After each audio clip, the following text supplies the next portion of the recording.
You go.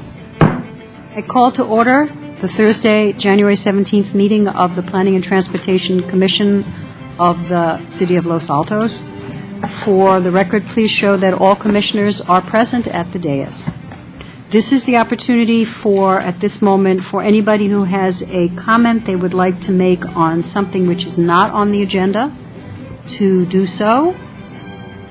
And seeing no one, we will move on to our consent calendar, the one item for which is the commission meetings from the meeting that was held December 20th. Do any of the commissioners who were present have some corrections or notes to make on the minutes? I do. On the second page, or the back page, it says the last sentence in the first paragraph, once commissioner, I think that should be one commissioner. Last paragraph. And then is Houston with H-U-S-T-O-N or H-O-U-S? How does Jolie, H-O-U. all right, So there's missing an O. Little things. and John? I've got a couple of corrections. Since I was the one who made the comment, one commissioner stated the design team gave the appearance of gaming the height requirement. Might give the appearance of. Secondly, when we approved it, we wanted them to illustrate the depiction of the interior ceiling, and we were very specific that we did not want it. We wanted it upscale. We didn't want it to have a Costco look, which is what they had presented in their in the drawings they gave us. So a high quality? we were seeking it was approved based on their representation that it was going to be a high-end open ceilingless interior. Okay. Subject to those corrections and modifications, can I have a motion, please? Motion to approve minutes as amended. Second. Second, okay. I'm going to ask for those people to vote yay. Please do so, because we're going to have to go through and we have a I'm bunch gonna of abstain. abstentions. So first, let's get all the ayes. Yay. Yay. Okay, so we have 4 ayes, and then abstentions? 3. 3. Okay, so the minutes have been accepted. Our next item is the item for discussion tonight, which is 12D10 and 12V18 at 317 First Street. So our first question goes to staff, which is, do you have a presentation for us, please? Good evening, Commissioners. Before we do this, Good point. unfortunately, I have to recuse myself from this because I own a building within 500 feet, which pains me to walk away from the dais and not be able to comment on this. So I have to excuse myself. Be sure that you mark me as abstaining and not absent. Or because recused, because that happened last time, and there's a big difference. You get a note sent to your mother that you were absent.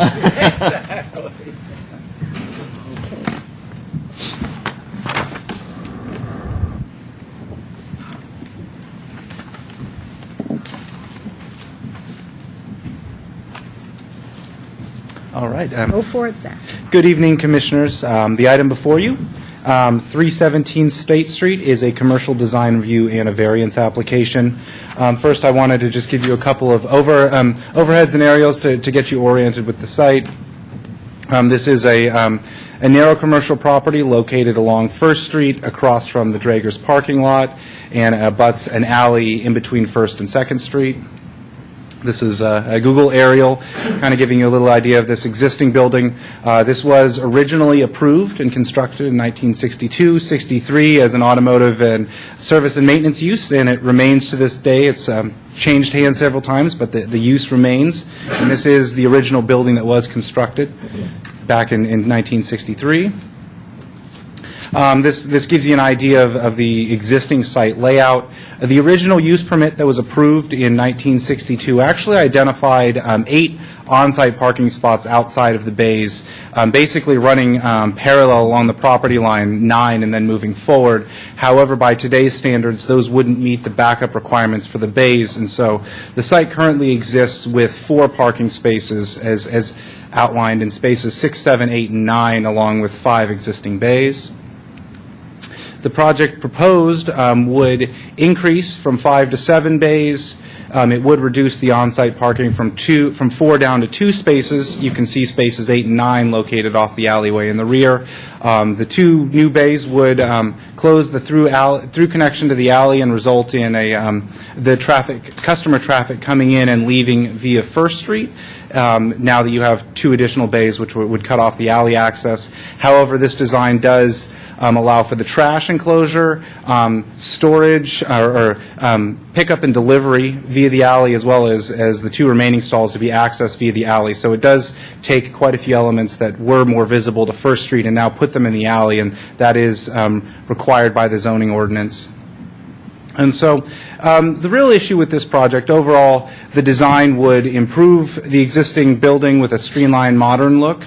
The overall design improves the facade, adds landscaping along First Street, and would require to screen the rooftop mechanical and move the trash, the loading, storage inside, and the parking spaces to the alleyway. So staff is supportive of the proposed design, and is supportive of the site circulation configuration, provided there's more details on how the queuing on and off the property would occur. And the applicant has dropped off a graphic, which they'll probably explain further.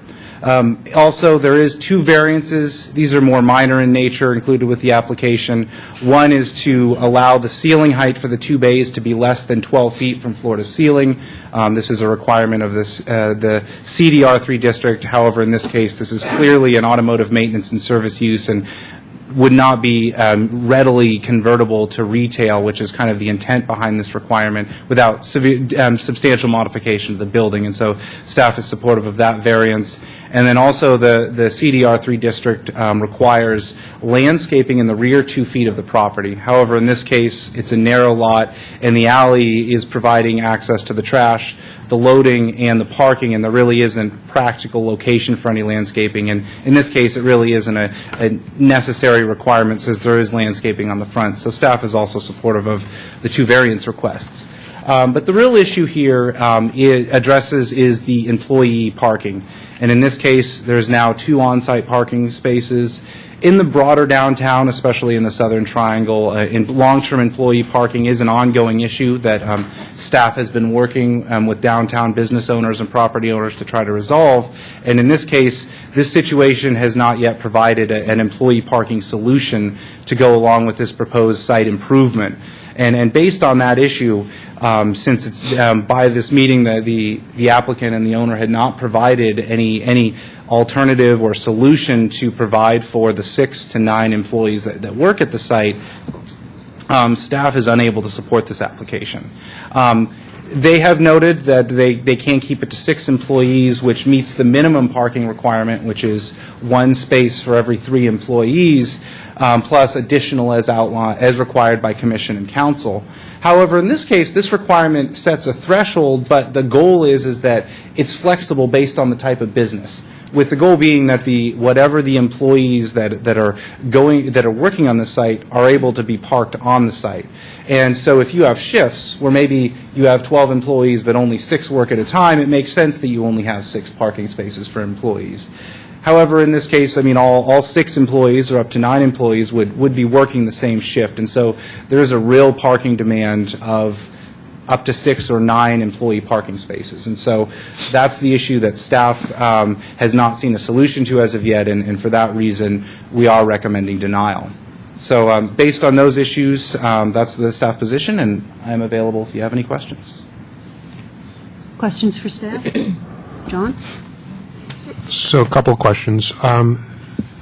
So currently they have 6 employees, and somehow or other they're parking them, people aren't taking cars, whatever. my understanding is that in other cases, we look at the incremental change, not where they are currently. And it sounds like we're, for lack of a better word, we're taking a tough line and saying that, they're underparked already. And I'm just wondering if you could comment on that, and then I have another question. I guess the direct answer would be, if you look at the existing site plan, there are 4 off-site parking or non-bay parking spaces currently on the site.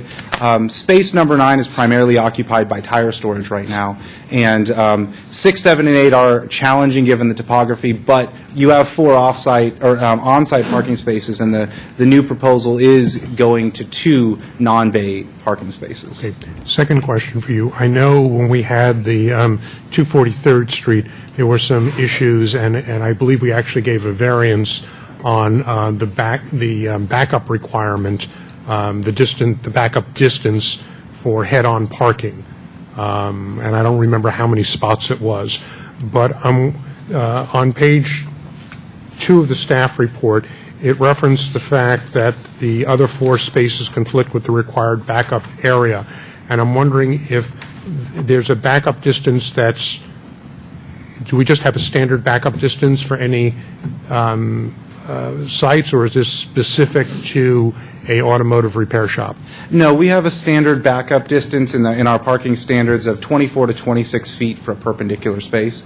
And this, as you can see on the site plan, there is a 24-foot backup area. So that's the minimum required for a proper, when you're backing out of a perpendicular space. That's what our standards identify, a range of 24 to 26, preferably 26, but it does go as low as 24, depending on the situation. And that's based on, I believe, our standard parking space width is 9 feet? Yes. Okay. But in this case, I believe the bays are significantly wider than 9 feet. Is that correct? Yeah, in some cases you have some single-wide garage doors and double-wide. I would imagine each individual bay is somewhere around the 9-foot width, but yes, it could very well be wider. I don't know the specific dimensions there, but you probably have a greater, if you 9 times 5, you're probably wider than 35 feet between stalls 1 and 5. So you probably are wider than minimum 9 feet in those. So if I remember my geometry correctly, and it's been a long time, if you've got a wider space that you're coming out of, then your ability to make a tighter turn is actually greater. So in theory, you don't need as wide a backup space, As long. Yes. right? The distance is smaller because you're not going to hit. I mean, you normally can't turn as quickly because you have a problem on hitting the car on either side. Or in this case, the analogy is the sides of the garage. But the garage, I believe, is wider than 9 feet. So if geometry works, and it usually does, you don't need 24 feet in order to make the same kind of back-out maneuver. That's why there's the range. It's 24, 25, and 26, depending on the width of the parking. And that comes right out of our parking lot. Okay. So the narrower, then you have to go 26. As it gets wider, you go 25. As it gets wider, you bring it down to 24. But my question is, the 24 is based on 9 foot. But what we have here is a opening that I believe is wider than 9 feet. Yeah, the 24 might be based on a wider. 9 feet is our minimum parking width requirement, and the backup range is in increments, 24, 25, and 26. So if 9 feet is the minimum parking, so I would imagine 24 is based on 10. Okay. So 24 is based on 10, and are these garage widths 10 feet? I would defer to the architect to give a specific dimension. I don't have a scale in front of me, but he could probably better equip. I'm sorry, got an engineering degree. I'm trying to answer the mathematical question because I understand the need for sufficient turning radius, but this is not a typical parking space. Okay, well, so that's a question we can hold for the applicant. Thank you. I have a couple questions as well. Go ahead, Renee. Zach, what I hear you saying is that they meet the minimum requirement for parking, but that staff thinks they need more. What is the number of parking that you believe they need to have? We would want to see them address the real employee parking demand. If they have 6 employees, realistically, you're going to have 6 employees that need to park. So we would want to understand how each of those employees are going to park. So would you then say that they're 4 short? Yes. Okay. So can you give me another example in the last couple of years where someone has met the minimum parking threshold and we've said, no, in fact, you have this many employees, you need to provide this many above, that number above the actual parking? That's an approach we always take. I mean, this one doesn't have a parking requirement in addition to the employee parking. That sets the threshold.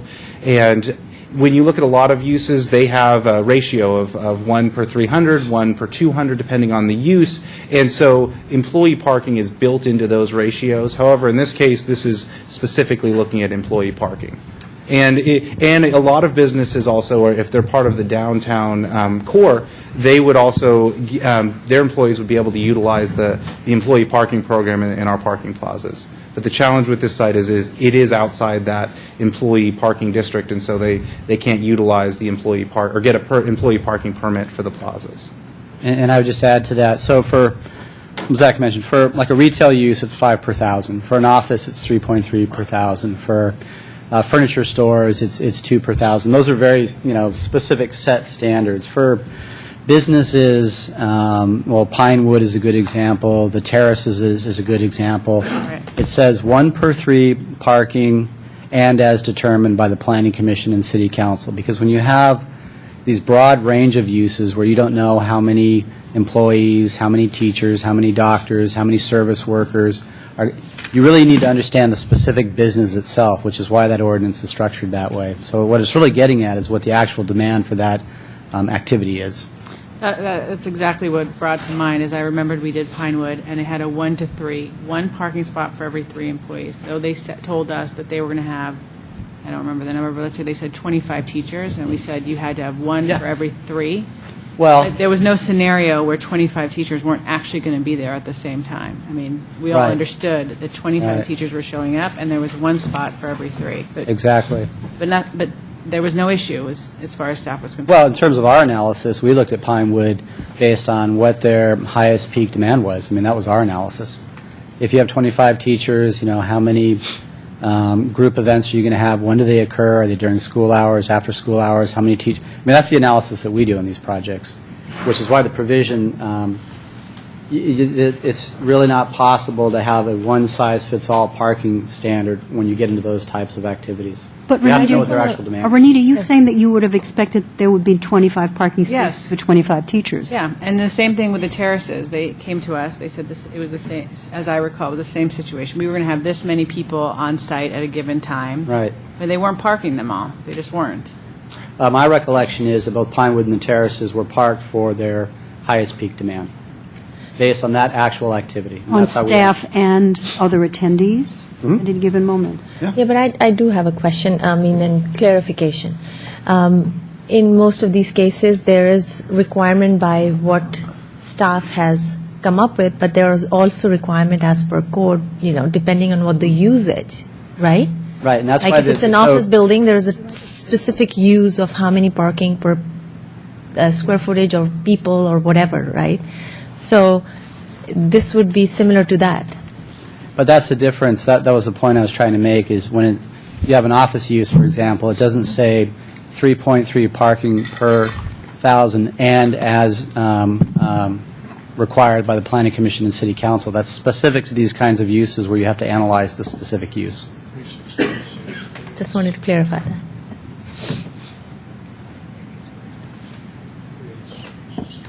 I had a question. Are you? Sure. So I was curious if any traffic analysis had been done about First Street, because I do recognize that we're changing the traffic pattern in this new design. Instead of coming through to the alley and then circulating around it, the new plan is to back up into First Street or to turn cars and have them primarily come through First Street, as well as Draggers is across the street. And I'm curious if anybody had done any work. We didn't require any parking or traffic analysis part of this. If you're looking at the vehicle traffic that will come onto First now via instead of via the alley, it's a very incremental increase. Overall, it seems like you already get a certain amount of customers coming in and leaving via First. I don't know the specifics. The owner could probably answer that more specifically, but I've heard the terms 50% one way or the other. Given the amount of business, it would add very few additional trips to First Street. Okay. I have questions, but I'm going to wait for the applicant. Jim, you two waiting? Yep. Okay, then with that, I'm going to ask if the applicant, Jeff King, wants to come and make a presentation. Thank you. Good evening. Jeff King with Integrated Architecture out of Morgan Hill. I'm here tonight with Heather Lightfoot, co-owner and the founder of the company's daughter, and Andrew Crowley, who is, I think, co-owner, I'll leave that alone, and the store manager. So you have the store manager here as well. Before I present, I just very briefly want to thank the BPAC group last night. They had very insightful comments. Some of their recommendations go above building code, and if we go forward, I'd like to incorporate 2 or 3 of them. So I want to thank them for their input. Also want to thank Zach Dahl. He's been very technically proficient and very encouraging in this process. So having said that, I'd like to actually back up to what the impetus was for the proposal and how the process has evolved.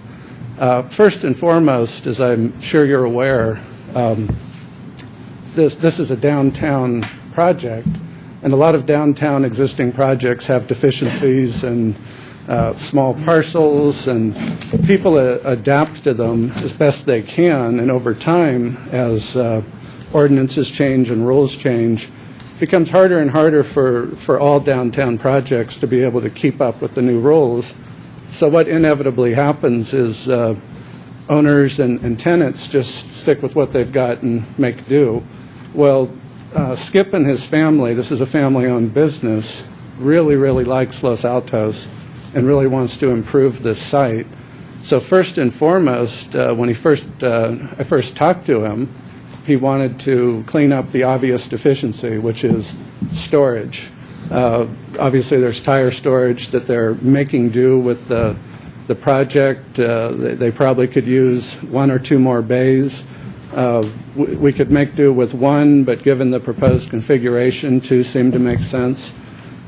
So first and foremost, we weren't proposing to expand the facility. That's not really the goal. The goal has always been to improve it, make the very best of it, understanding we're not going to comply with a suburban style development. It's just not practical in a 50 by 142 lot, but we could make it better.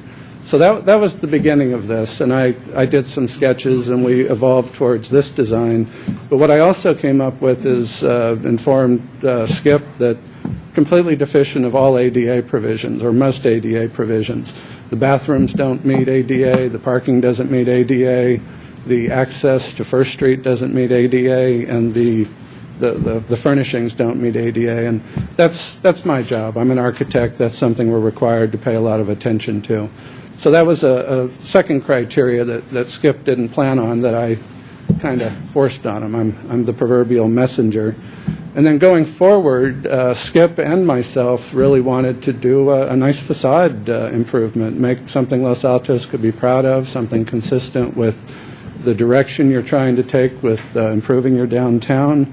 As Zach mentioned, we got added landscaping, we got a tire disposal and trash enclosure, we got the pickups in the back, and as Zach has mentioned and the planning director has mentioned, our sole deficiency, we've already heard it a bunch, is perhaps the parking.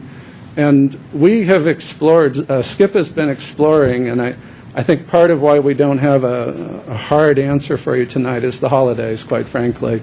But Skip has been talking to a number of his neighbors, seeing if he could lease essentially a parking easement from one of the neighbors.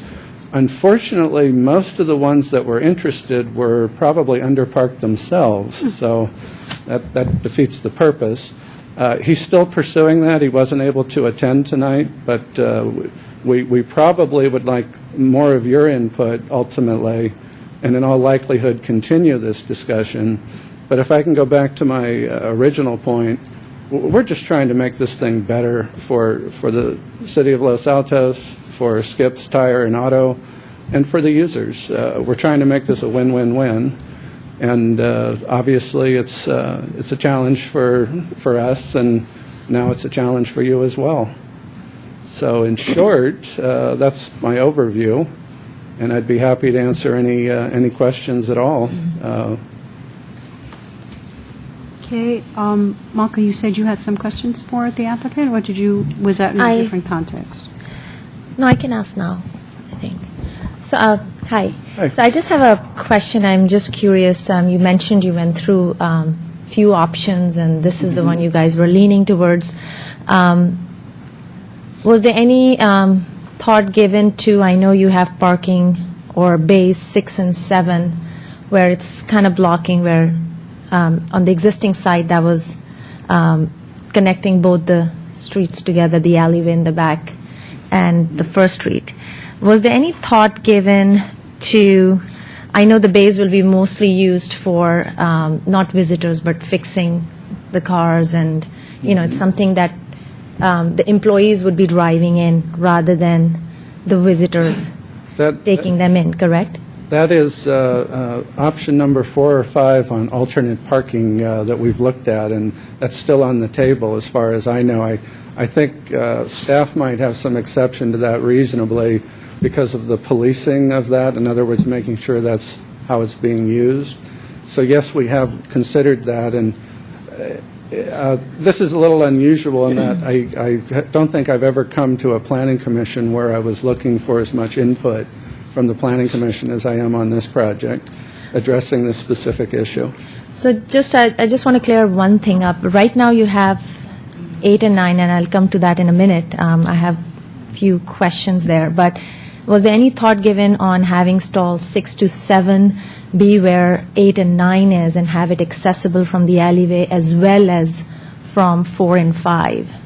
We've seen that in San Francisco where the shutters could be up from both sides, so the employees can bring the cars from either side. That's one question.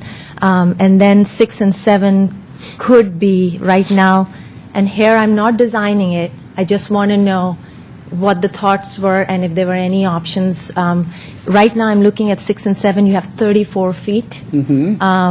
And if I look at Bay 1 and look at the wall behind the reception, I'm kind of guessing that's about 10 feet there, 10 to 11 feet space from that bay, number 1, to the reception wall. Approximately, 8 or 10, correct. So was there any thought given on shifting these bays over and then parking the bays 6 and 7, you have 34 feet, kind of making them 40 feet and having tandem parking, so you have 2 employees in the back and then visitor parking in front? There hasn't as of yet, because like all projects, there's a certain economy of scale, and I was trying to work as much with the existing bays, using that as a starting point, leave those alone, improve the facade, improve the back, and spend the money where it's practical to scrape the site, which what you're proposing would work, but it structurally would require a complete redo of the existing building. Going back to something I thought you might have been saying earlier, and if I misunderstood, I apologize. When I first saw the site, I thought, oh yeah, great, 2 more bays, drive-through, this is going to be wonderful. Problem is, we have a 3-foot drop-off from the finished floor in the First Street level going to the alleyway. Issues of ADA, issues of how much slope you could reasonably have on a service like this, it's too steep. So the drive-through option was moot. Yeah, no, I wasn't thinking about drive-through. I was just thinking shifting the about doors. parking, that if Okay. you could increase. And the other comment I have is, for now I'm good. when we open for discussion, then I can Okay. discuss, yeah. Thank you so You're much. you're where I'm actually thinking future, but please, thank you. Jim? Yes, I had a question. I'm trying to envision how someone who is being serviced in stall 6 is actually able to back up and get back into the lane to get back onto First Street. Very, very reasonable question, and one of the purposes of the exhibit that I'm showing tonight is actually a formalized exhibit of what's already in practice. Essentially, the clients park their cars, and Skip's staff that deals with this all the time is able to maneuver the cars accordingly, 3-point turns, 5-point turns, whatever's required. The 24 you see, incidentally, is actually dimensioning the building. It's actually 25 feet, and that's a minor issue of a foot, but just clarification. But the answer is the staff is used to this. I'm unaware of any accidents they've ever had. It's kind of standard up for this garage. If I understand what you're saying, it's kind of like Tetris. They move one car out, shift the other one back That's until they get them exactly in right. and out. And it's a little bit labor intensive, but it's not unique to this site. That's very typical in automotive uses and whatnot. And when we get to maybe talking more about the parking, I'd like to explain what that diagram was perhaps suggesting. But you are correct, sir, that the 6 and 7 are difficult, and Skip staff knows how to deal with it. Okay. Someone else question? Are you more? Yeah, one other question related to storage. I mean, today I dropped by the site, and obviously a lot of the tires were actually parked along the kind of the fence on the south side of the property. Mm-hmm. So where is the storage going to be for the tires after this is built? As a matter of coincidence, on the exhibit that I handed to Zach tonight, this is diagrammatically where the tires would go.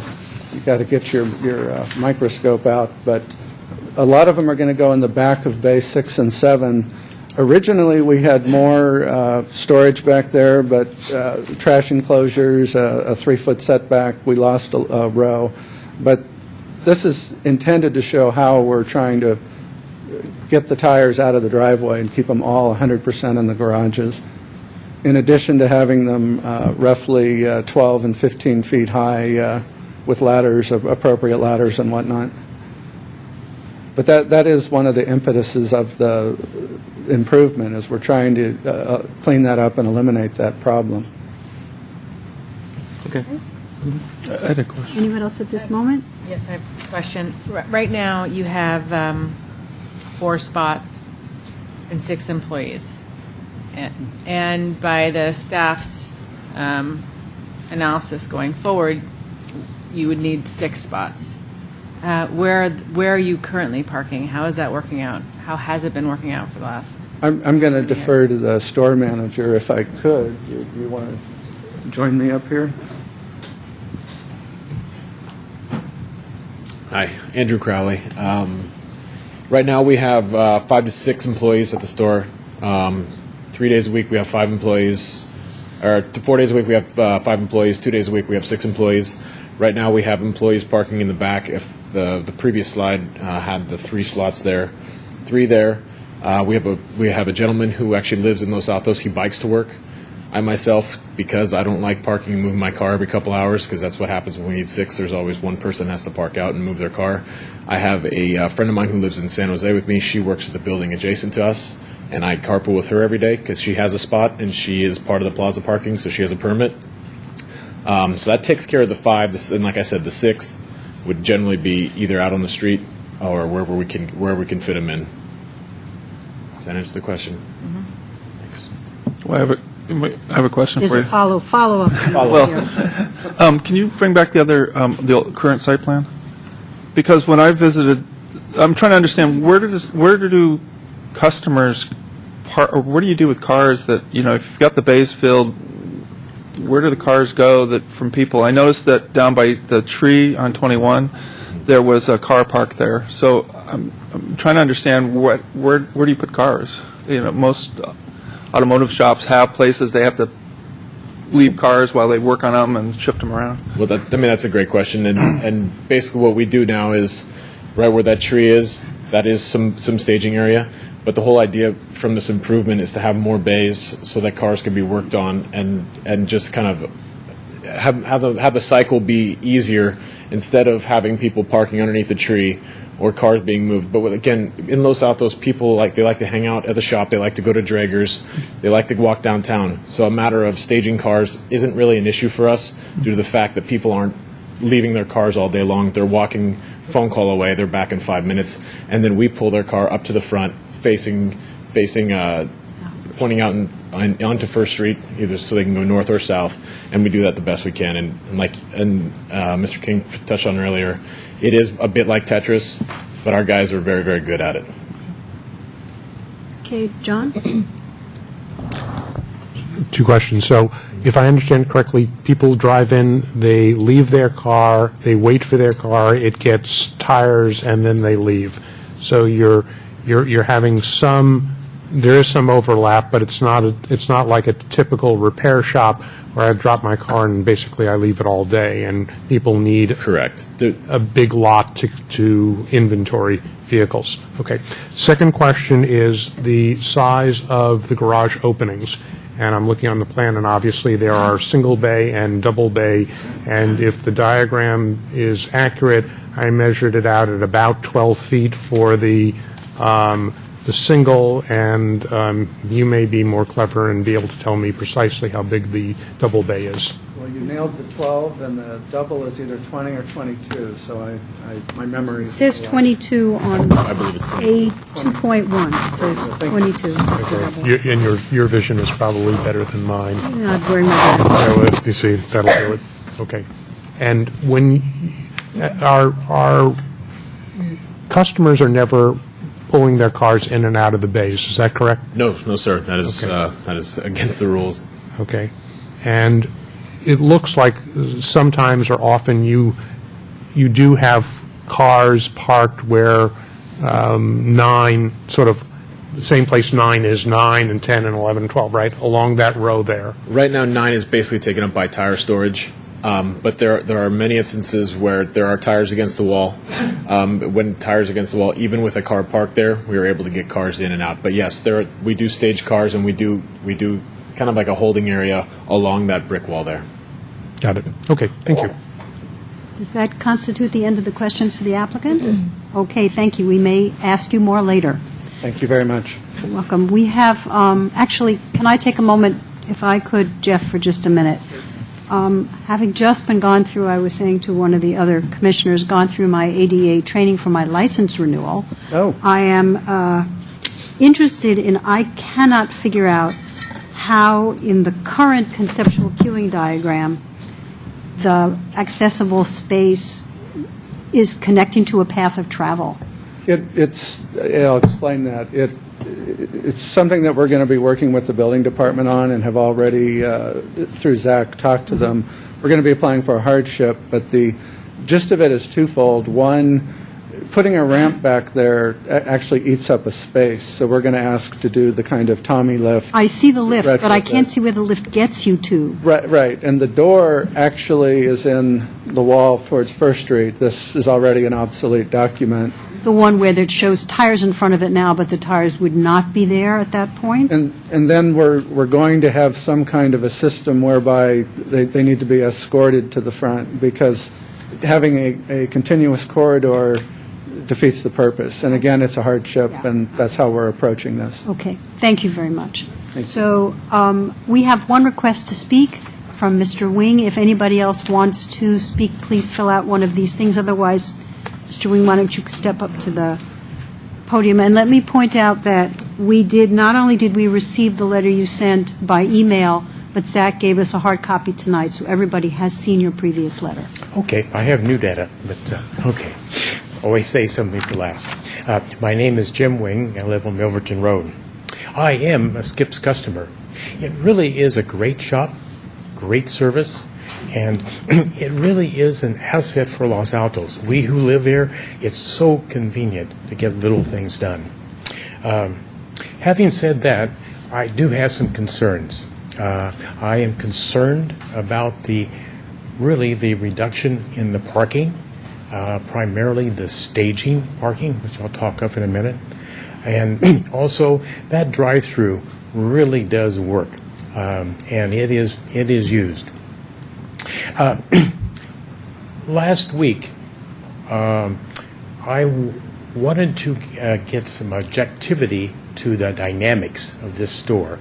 And so on Wednesday and Thursday, I spent an hour around noontime each day and just collected some data. Start off with First Street.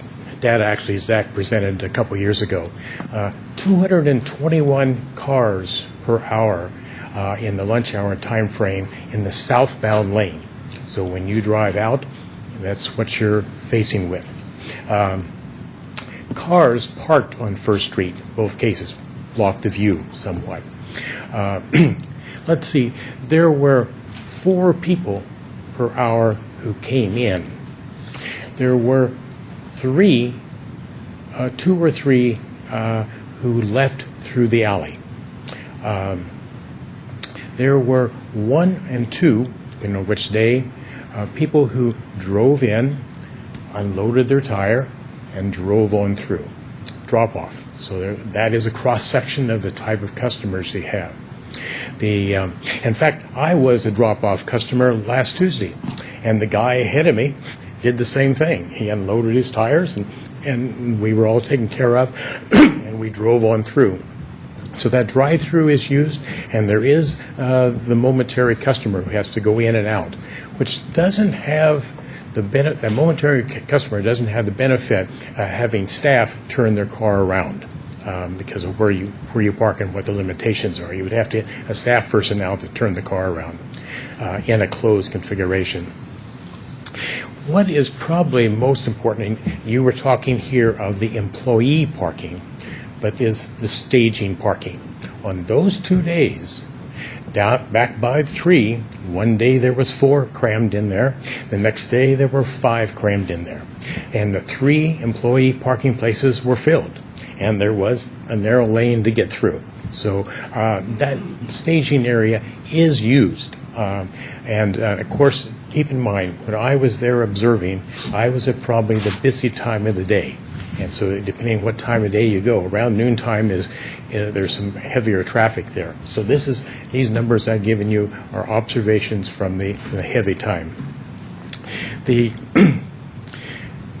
dynamics of this store need to be taken in consideration in terms of making your decision. In terms of the 100 by 24 driveway we have, I mean, that's something they can take to work with. Right now we've talked of the tires they store out there. I measured it. It's 55 cubic yards of tires. So therefore they have a sizable inventory, and rightfully so, of new tires. And we still don't quite see exactly where they're going to go, and do they have the space. Admittedly, they can go into an empty bay at night, but in the daytime you like to keep the bays open. The drive-through, for me, it's a nice feature because I drive a 50-year-old car and I don't want to get it damaged, and so I don't like to drive out into First Street in the busy traffic. We all know that there is on the unfunded but planned books, there is a streetscape for this section of here. But when you really look at the streetscape concept design, if and when it is done, you will see that when parking is removed from one side or the other, which inevitably that's what will happen, it will be removed from the side with the most driveways. That's the Draeger side. So there will always be cars parked in front of this, with or without streetscape. It's just the way it will end up being done. I would encourage, listen to the architect anyway, is that give them good input.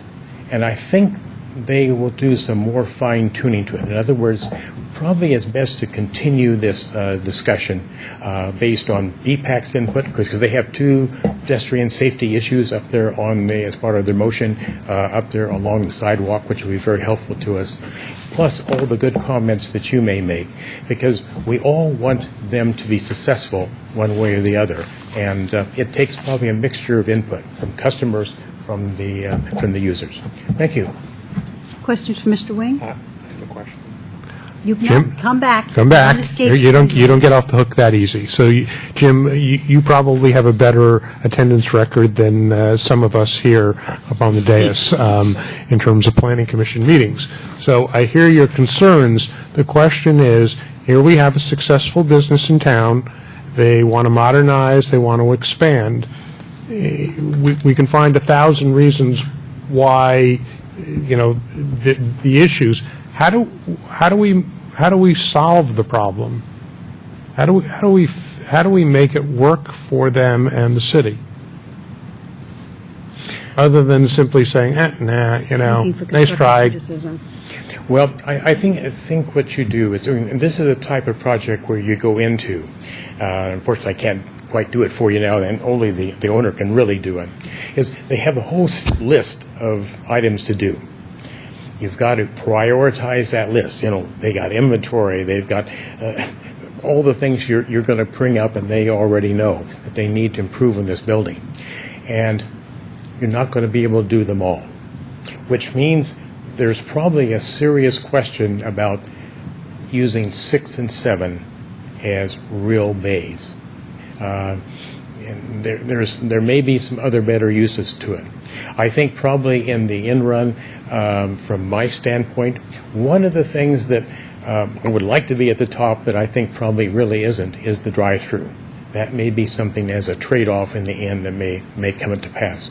But I think this parking has got to be right at the top, both the staging and the employee. Jim, you know the downtown better than anybody. So there are a number of other tire and auto repair places. Do they also have a drive-through capability? Do they all have drive-through capability onto the alley? Yes, with an ad script, yes. Village Motors has it. The prior owner used it. The current owner does not. But Village Motors has, I told you the numbers in the letter there, as to quite a bit of staging area in the back, and everybody gets it from the back there. Rittmer's next door has it, and in the summertime they use it. In the wintertime, the back door is closed mostly anyway, so it's sporadically used. But keep in mind, Village Motors and Rittmer's, and also the California Works anyway, they are low throughput. I mean, we have respectively, we have quite a few customers a day. Rittmer's maybe 3 or 4 a day.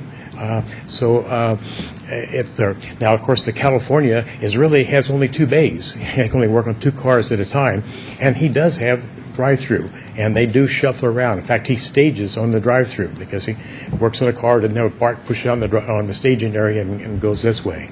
So everybody else, to be consistent with the similar businesses, they do have staging areas, and the staging areas are large enough. In Rittmer's, it's inside, and they do have, Rittmer's has also parking inside for the employees on that lot. So. And probably Skips is going to have to meet the equal of their equal businesses. And they're all, as you can see, are on small lots. Tough lots to do this business on, really. Thank you. Okay, I don't see any other requests to speak, so I'm going to close the public hearing, and I guess I'm going to start with Malka and discuss Sure. where you're coming from. And at this point, if we need to get more input from the applicant who is asking us for input to him, in addition to looking at staff's request for action tonight based on the application and the variances, would you make your comments, everybody, based on 2 pieces? One piece is input to the applicant in general, and the other is then your response as a straw poll as to how you would deal with the application and the variance application. So first of all, I think it's a great business in downtown. I really would like it to see cleaned up and looking all pretty and nice so that people who are using it, it's consistent with what we are trying to do in downtown. And I think it's great that you all are thinking of investing in our downtown at this time, and it's all positive. So I'm very happy there, and I think the direction is right. I do have a few concerns. I know it's a challenging site, and I know there are certain requirements that from 5 bays, with the way their business is working, they would like to see 7 bays. They would like to see a bigger reception area. And I don't have any issue with any of this if it worked. Showing the 2 requirements for parking in the back, 100% the employees will be the only ones using it. In the back, once you close the alleyway, nobody's going to go back there and park. I can also see this in future being a hidden storage space, not hidden like closed, but because even now there are tires in front, when you can't really see something in the back, I can just see those things just getting piled up in there on a regular basis. And it's not something you'll intentionally do, it's just the way this spot is. Like in a house, if you give too much space, people will start piling their coats on it, and it just becomes a mess. So I just find these 2 spots being very unpractical. As we were discussing, that having the ADA compliant parking back there and then bringing them up onto this landing and then having no accessible route regardless what the building department says, I really doubt that they will be comfortable granting anything where there's a safety issue. I personally just have a concern with it that, it's just not going to work. It can be on books that it's there just to check it off, but otherwise I don't see that really working in practical life. I'm thinking when I take my car, as they said, you're in a hurry, you have the kids with you, you want to just drop it off, get the tires done, you go do your shopping. At this point, I'm not going to go in an alleyway, try and look for parking. I'm just going to bring it in and say, hey guys, can you just take care of it? And then you are backing up because there's no way you can go forward. So if there are 2, 3 people coming in at the same time, I see that somewhat of a traffic concern in my eyes on First Street. I think it's a great project, but there are a lot of options that can be looked into, that should be looked into. I don't want to deny this application. I would like to clear that right away. I would rather see it be continued with feedback given from us up here and then see if they can address that and come back. Because there is potential. We are not here to design anything, but I think the architect can work with the owners and the manager and maybe come up with some priorities and reduce some areas somewhere and add some things. But I personally think that having that connection to the alleyway, even if it's not a double width, even if it's a single width going in the back, is worth having.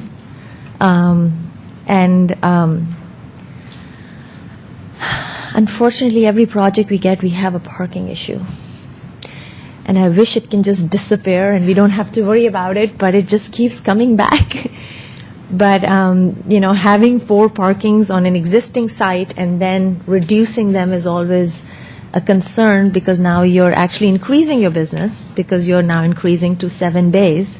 So if at 5 bays they have 6 employees, at 7 bays, I really doubt there'll be 6 employees. At some times they will increase the employees. Then where are those employees going?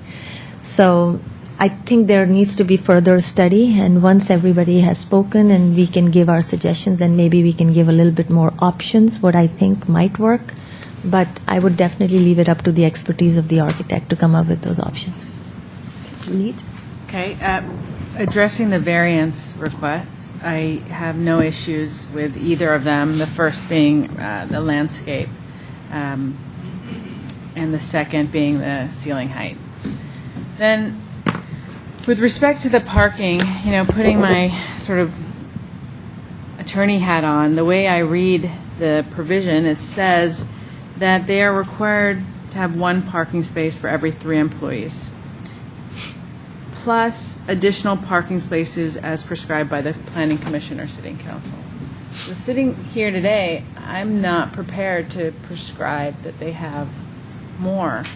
And I agree with Malka. It feels like every project we have has a parking issue. And my problem is that I feel like we are not addressing each situation in a consistent manner, and that there's sort of this lack of clarity and consistency. And when we have so much discretion, what ends up happening is there's a lack of even-handedness. So I feel like there are situations where the big guys come in and they get exceptions, and here we have a situation of a mom and pop, and they're meeting the requirement.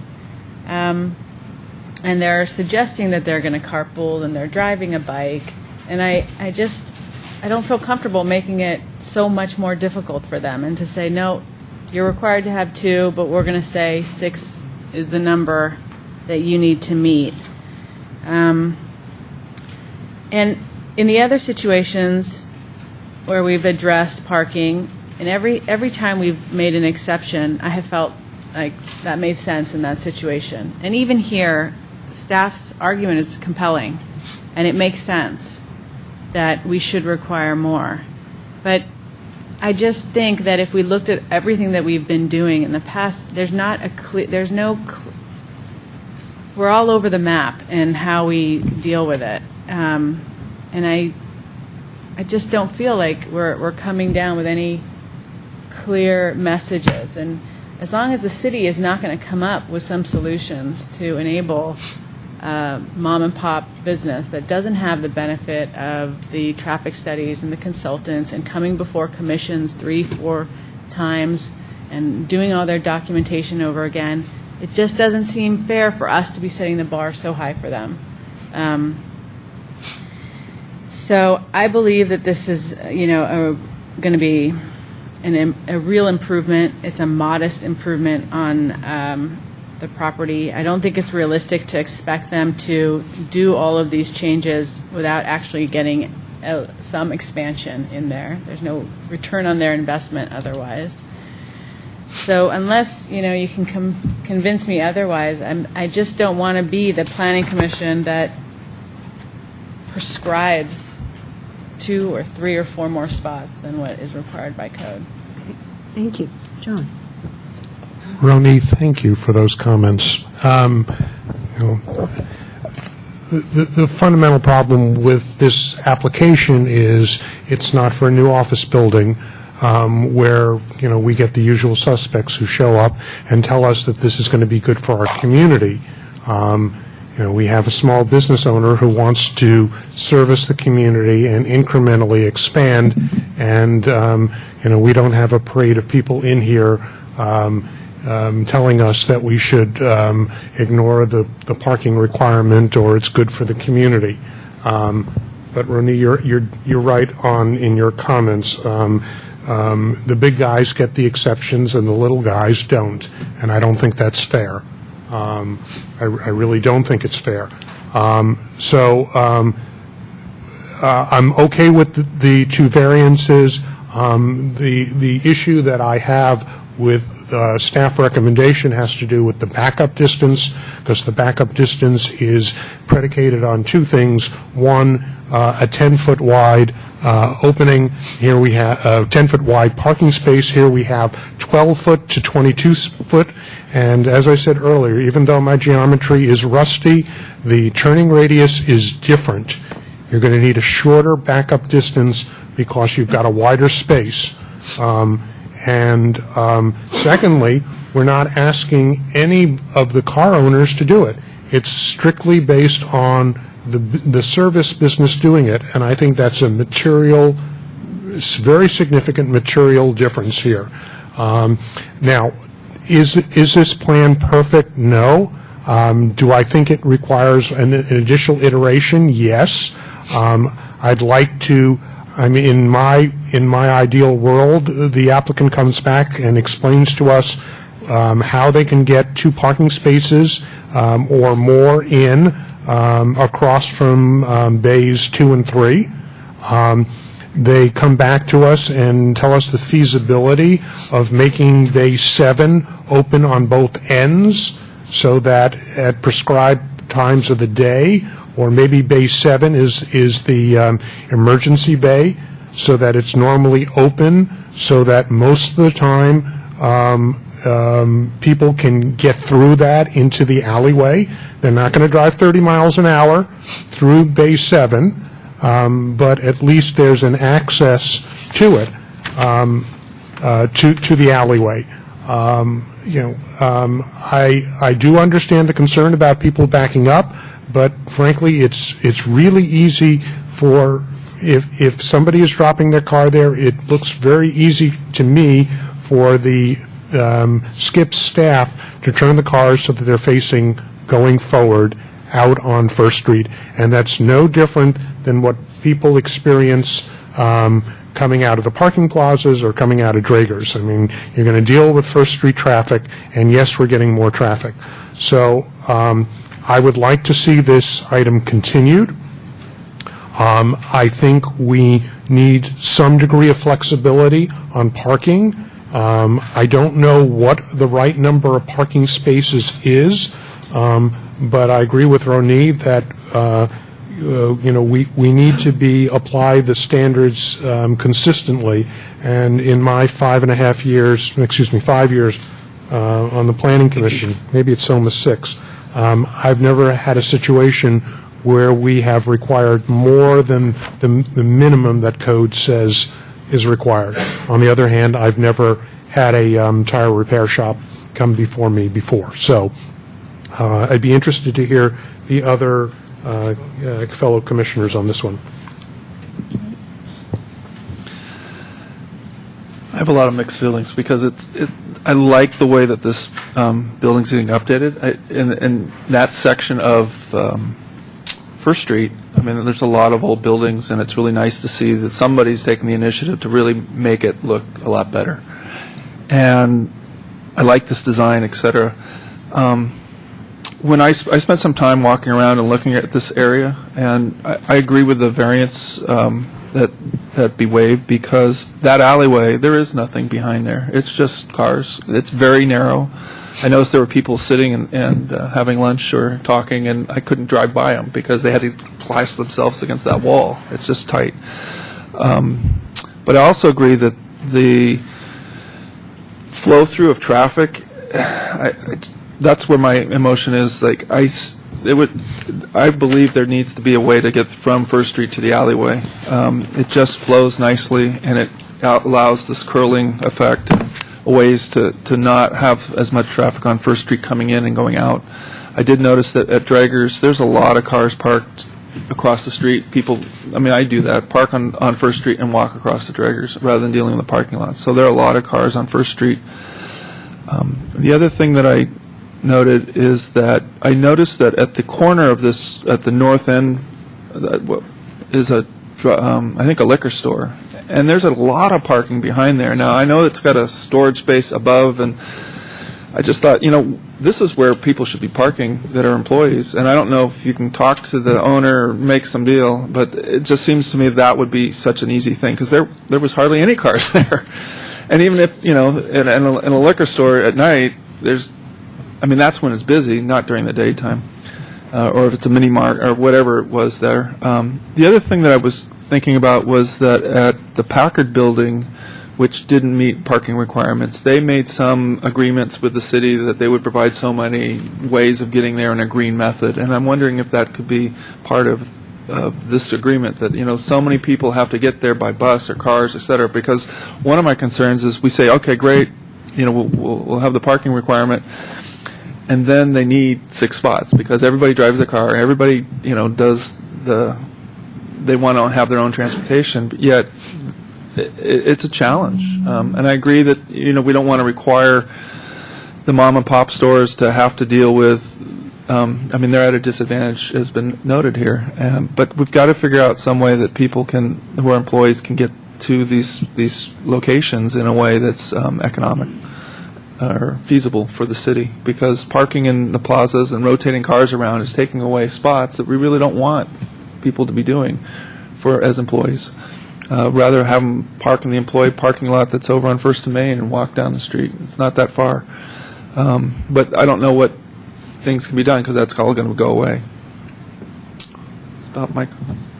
Jim? Thank you. I had a chance to visit the shop, although briefly today. A few things actually came to mind. I mean, I'm very glad that shops like this, who are smaller businesses, are actually being very successful in Los Altos. I mean, to the extent that it's to the point where you're looking to expand, to modernize the space, and quite honestly, I love that concept. The thing is that I'm not sure how this would work, because I'm trying to understand the utilization of the space, because it sounds like, during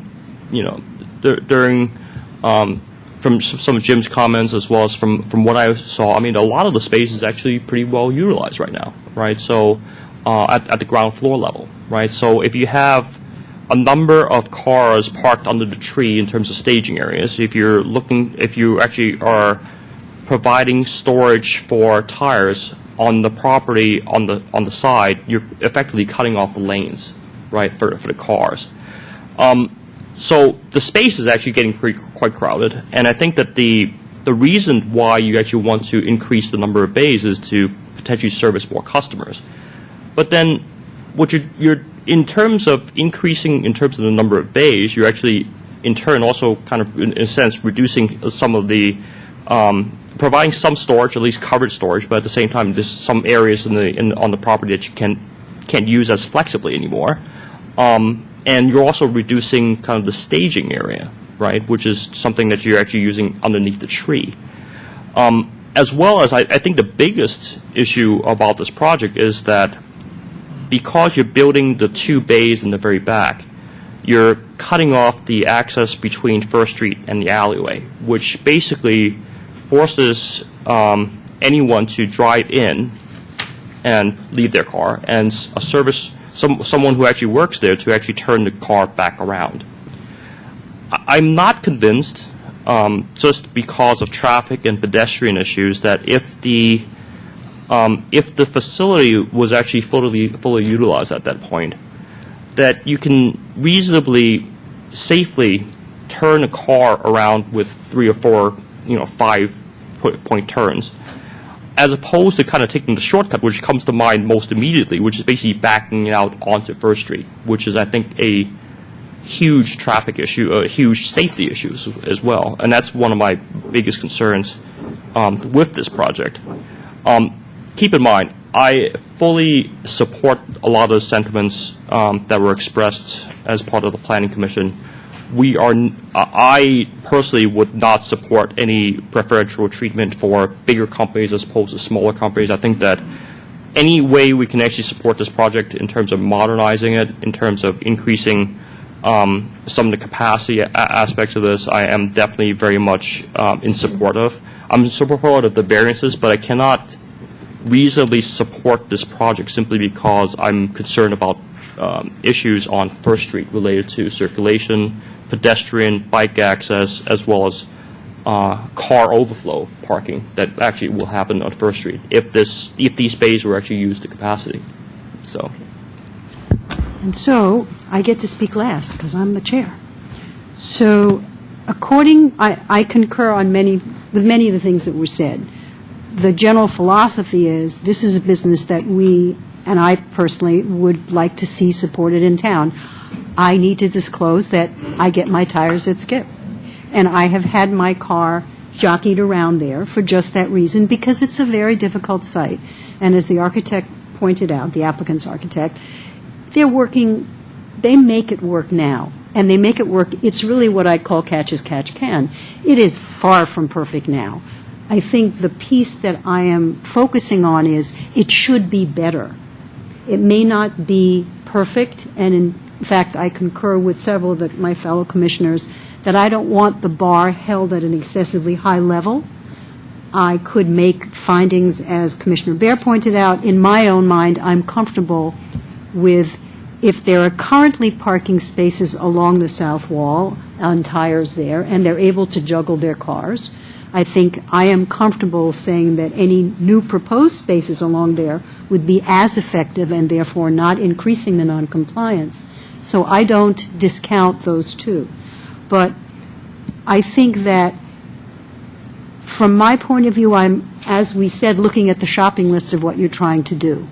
It seems to me that I would also feel comfortable with a continuance to ask the applicant to come back to see if perhaps there is a way of getting more positive benefits out of this, while still having some that it's not going to be perfect because it's not a site where perfection is possible. And my suggestion is, instead of getting 2 lift bays, getting 1 new lift bay and using the additional, what was formerly a lift bay, to be either parking or a drive-through or a staging, but use that as a flex space. That would mean, if that was true, then the loading zone would still have access through that, potentially, so that staff's enjoyment of the fact that there was now a loading zone and trash enclosure could still be met. But you would not have the 6 and 7 in the number of bays. Perhaps there's 1. And in doing so, I'm suggesting to the architect that there may be a way of reordering where the accessible parking space is, where the ADA-compliant parking space is, such that this flex space, which is no longer a lift zone, could be used as, if someone was in a wheelchair and was transferring out, they have a place to get into, and it is a line of travel to the main area, even if it is escorted, whereas now, as far as I can see, it's a dead end. With that said, the compromise from the applicant's point of view is there would be less of something. There would be less bay, and there'd probably be less storage, because we're now doing that. But this would be something that I would like to see come back as one of hopefully 2 or 3 iterations to come back, where the applicant can say, look, we've looked at it. Here is our preferred solution. Here is an alternative, and it's preferred because it gets A, B, C, and D. Here is our second preferred on the list solution because it only gets C, D, and E, but it also gets F out of it. And here is our third solution. Now, that's not to say that we can totally abrogate the code requirements, but as Ronit was pointing out, if this needs 3 spaces by code, if there are 9 employees and there's 1 for every, what they're saying is if they increase the bay, they were completely straightforward. They said, I'm increasing the number of bays, I'm going to need more employees. If that's the case, well, that was what the application said. I'm taking that as an a priori. Then if there are indeed anything above 6 employees, then you would need 3 parking spaces. So I would like to see 3. In my mind, and it would be up to the commission as a whole when we came back, if what's now shown as 10, 11 were granted as acceptable based on what Commissioner Baer was saying in a number of different ways, then I could support that if there were indeed 3 spaces and potentially 4. And I would be much happier, and I think I'm not the only commissioner who mentioned this, if there was a drive-through. It doesn't have to be 24 feet wide. But if there was one way that becomes an escape route, I think that's a good thing. I have no doubt that if we accepted any plan and went to City Council, the applicant could make the case that they're working under a tremendous handicap now, and they make it work. And so my only concern is that when they go, if they pass this august body with a recommendation for approval and they go to council, that they can in all honesty say to council, we have not made it less conforming, we have made it equally conforming, and in fact we have made the following positive statements. We have created whatever the things are, and you know the list because you've been working with staff, and Zach's real good at working with you.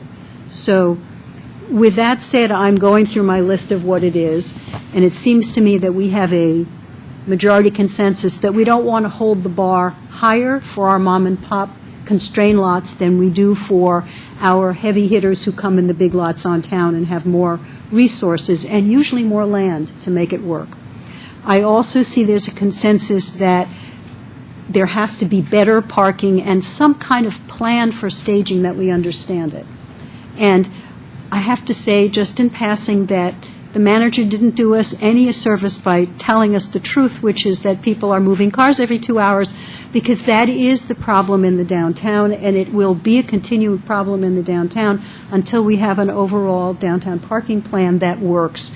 But in the meanwhile, don't say that again. Come up with another way of saying it.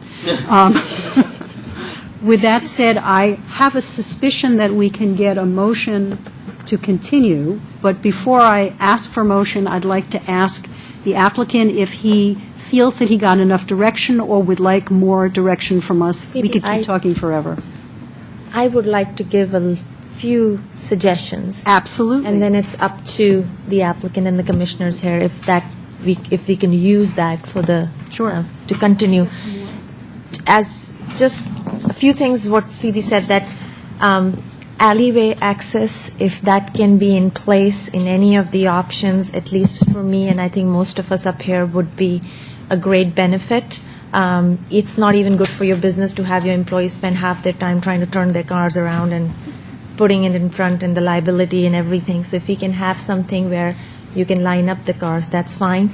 I also personally wouldn't mind seeing more parking spaces. If we do 2 along that line, we can do a few more, but I think they should be strictly designated as no visitor parkings, employee, not employee parking only, but basically it's only going to be handled by employees or staff, and then a few could be as staging. But the idea is that, visitors like us are not just driving in and saying, oh, that's a parking spot, we can park it, because that gives them the flexibility to move the cars if they need to back out. And I would be comfortable seeing that approach as long as it gives us those 3 or whatever that magic number is of parking. I personally don't see any more than 3 on this site, but that's just a number. The other thing is at the reception, I know right now the conceptual plan which was handed to us, we see that there are 2 lanes and the cars are going to be coming up from there. That was the other issue I had, that if you don't have the connection to the alleyway, there are people bringing in the cars and then there are people trying to bring cars out. So there is a potential of making that as a single approach in and then adding a couple of parking spots maybe there, because there's no backup issue and those could be visitor parkings if need be. But I just wanted to suggest those things that I wouldn't mind seeing, like from the reception wall onwards, that is just employee handled area or staff handled area, and then something like that. Do we have any more ideas to share with the applicant? Oh, I did. In that, I noticed that the front of First Street currently, where the landscaping should be, is just dirt. And I noticed in this plan, there's 2 areas to have landscaping, and we have no idea what's going to be there, other than could be just dirt. And it would be nice to know what you're thinking planning-wise, or we do see that in other applicants of what you're... More specifics on the landscape. On landscaping, what it's going to look like. I noticed in the drawing, you have none shown. Here's the landscape. Oh, is there? Okay. I just noticed in the drawing, it wasn't... It's The rendering L1. lacks The rendering. greenery. It just looks a building, and I'm like, okay. Okay, L1. gotcha. Okay. And then, John, you had some, I was going to see if the chair wanted to entertain a motion. if everyone has, Were we going to ask? were you okay? Have you gotten enough feedback to let you mull on this some more? Absolutely. Okay. Can I have a motion, please, from someone? You can Go, entertain. John. Motion to continue 12D10, 12V18, with direction from Planning Commission to come back to us with a better parking solution that at least meets a minimum of 3 parking spots plus ADA, better flow and staging, and better access to the alleyway between First Street and the alleyway. To clarify, when you say 3 parking spots plus ADA, you don't mean 4 spots, you mean 2 spots. And meet the one ADA compliant compliant. spot, for a total of 3. Well, what did you mean? Well, I think let's see, the requirement, let's see if we get staff correct. The requirement currently is it 2 spots, one of which is ADA compliant? ADA does contribute toward the parking requirement. Okay, so then it's a total of 3 spots, one of which is ADA compliant. But I would suggest to that then, because the only way to get additional parking is to do it parallel to the property line, which is the backup matter, which, yeah, if we relax the backup, you can probably get 3 or 4 employee parking spaces. So I would, again, try to get as many employee parking on-site to meet their real-world demand. So if you can get, 3 on the parallel property line, I try to get as many as possible. So I'll amend what I said earlier to make it a minimum of 3 and ideally as many parking spots to meet the demands of the employee parking, Right. the required employee on-site parking. Can we get a second for this? I'll second it. Okay, I would like to ask if there could be a tag onto that says that it would help the commission if the applicant could show that a relaxation of the backup requirement would not compromise or would not exacerbate the existing condition. And I think the key there, as has been discussed, is, again, that's a parking lot standard where you have, customers and what the typical traffic engineering standard is. Here, you have this is like a valet condition. You have Bingo. employees that are manipulating cars in and out, and it's a very different condition. So you might quote that gentleman there about how it's a valet situation, which will make your argument stronger when you come back. And then I have a question, just so I'm clear. If the applicant gets a letter or finds another place to park cars, does that? That works. That would be another. That's another solution, right. I mean, because it sounded like we were requiring parking on the site, but if, Either or. okay. They need to at least address the 3, and ideally, all the employee parking either on-site or off-site. agreement. Or have And a I do want to share, too, that was our approach in meeting with the applicant, was if they can provide their employee parking, and we cited the same empty lot that you did, I mean, that really takes care of their employee parking. I think the queuing and shuttling of customer cars is not the issue. It's where these 6 or 9 employees are parking when we already have a problem downtown of employees parking in short-term parking spaces and then moving their cars every couple of hours. I personally still would like to see 3 parking spots on site, even if there is a agreement with the neighbor's property. Okay. Because in future, things can develop there, and then we are stuck with nothing. So here's the question. So, John, it's your motion. Your motion does not say, well, the original motion said 3 parking spaces, one of them being ADA compliant. There was some discussion, but I didn't hear an official acceptance by you as the mover as to whether off-site parking agreement would meet that. So would you like to rephrase So your I'm going to motion? rephrase my motion to say a minimum of 3 parking spots on-site, ideally more to meet the parking requirement, but if that point. on-site isn't available for beyond the 3 or 4 or 5 spots that can be slotted on-site, then a definitive agreement within, 500 feet of the subject property. So the initial part of that is 3, including the ADA space. That's so correct. 2 At employee parking and 1 ADA. minimum of 3 on-site, ideally more, because our quick math up here says you should be able to get closer to 4 or 5. maybe With what even we had 6. suggested along, And along will using- you accept this change to the I motion? would accept it. Can I ask for greater clarification on your suggestion? I would suggest that we don't limit it to 500 feet, because I think if an employee is willing to walk 5 blocks and they make some arrangement further away, that we should be willing to consider that. Right. So I would take out the 500, that the off-site parking has to be within 500 feet.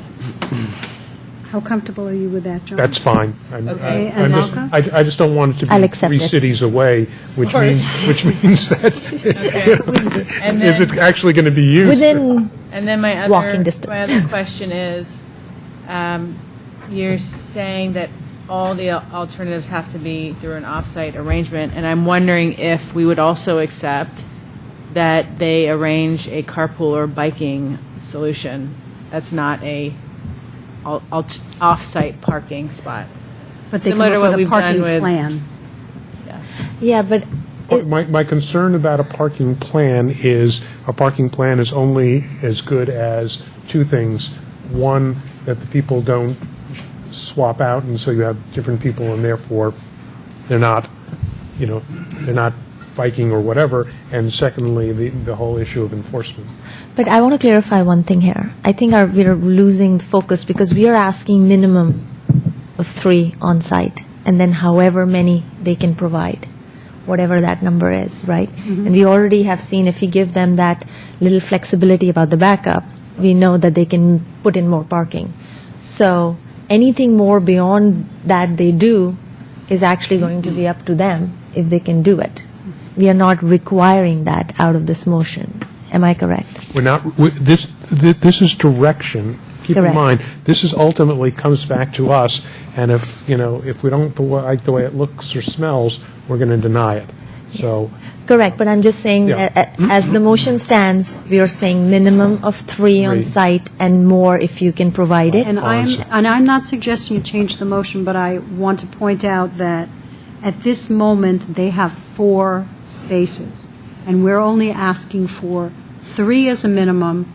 I think it would behoove them to come back with at least 4, 4 and maybe because 5. the principle that I think will make the most sense, not only to us, but to their next approval, will be that they are not making it worse, and in fact, they are making it better. And how many ways they make it better, the more they can, the better it is for the project as And a all whole and these for are the town. suggestions from our end for you all to work at. With that said, we have a motion that has been seconded on the table. All in favor, say aye. Aye. Aye. Any opposition? Yes. I think we've raised the bar too high. I think we've told them we really want to see 4, which means they're not going to be able to do the expansion they want. So we're asking them to spend all this money to have exactly what they... Well, they could do 1 additional bay instead of 2. But with that said, recognize we have 1 nay and 1, 2, 3, 4, 5 aye. Because we've given them Okay. the backup. So this motion is continued until a date uncertain at this moment? And not have to I think so. I think we'll probably have to re-advertise the project, given once we get the backup will have to be included with the variance request. Okay. And then I had just a quick comment that I noticed that in number 9 is where there's vegetation that's planned, and maybe that's a great place to put bike parking. Because I don't see the alleyway needing vegetation. So there's a suggestion that didn't make it to the motion, but you've heard it anyway. Okay. Thank you very much for coming this evening. We have one more item on our agenda, which is a discussion item, which is hopefully an update on the Loyola Corners Bridge. But I don't see Jim. Is someone else going to take care of that? The other Jim. Is Jim Gustafson in the back? I'm going to stay with the photo. Yes, sir.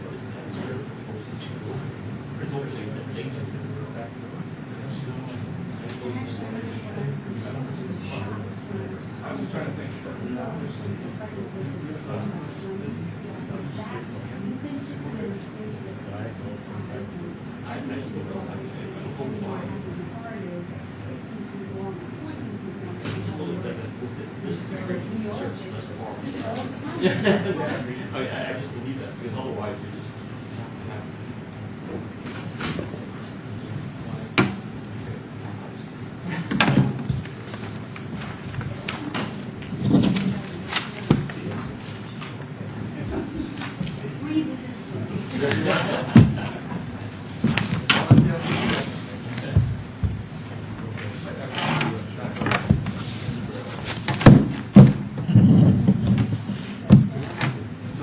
Yes, thank you. This is, thank you.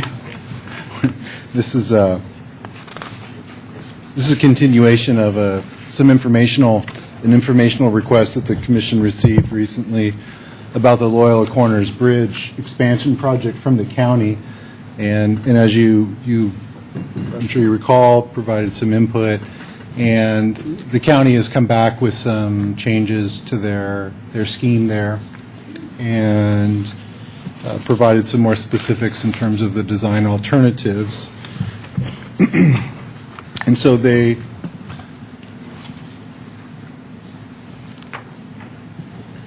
we're recommending that you consider these additional bridge alternatives and, if possible, agree on one that would be preferred so we can communicate that back to the county. The county is completing their bridge design based on really the basic bridge structure doesn't change. We're really just looking at aesthetics, and they're planning on finishing this design later in the year. So with that, I have a question. So the drawings, I was trying to understand, are they, is any thought, or I don't know how to say this, but essentially, any consideration for the number of lanes that are crossing this bridge at the Site moment? plan? Because, I mean, all these drawings look like they're 2 lanes, which is great. I mean, I love that idea. as I understand it, it's still the same width that was proposed before. Okay.